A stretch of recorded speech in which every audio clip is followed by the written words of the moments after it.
Hey Daniel, why have you brought us here?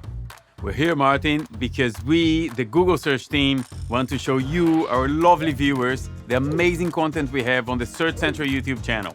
Like what's new on Google Search? The biggest news today is the revamp of Google's Webmaster Guidelines as the Search Essentials.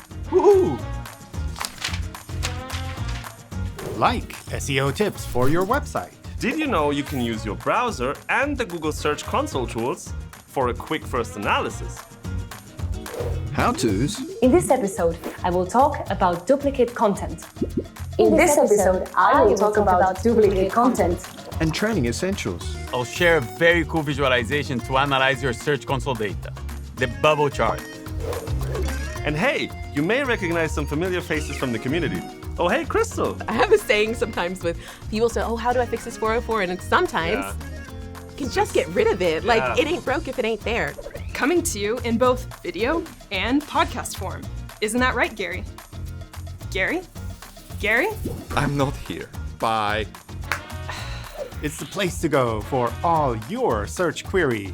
Well, maybe not all of them, but at least the ones about search. Made by us. For, well, everyone. From beginners to developers. Fixing image CLS issues can be as simple as including image dimensions in the HTML markup. All from an insider's perspective. Just ask Googlebot. And with new content every week, it's a no-brainer. So, what are you waiting for? Subscribe to our YouTube channel. Click it. Just click it. And stay tuned.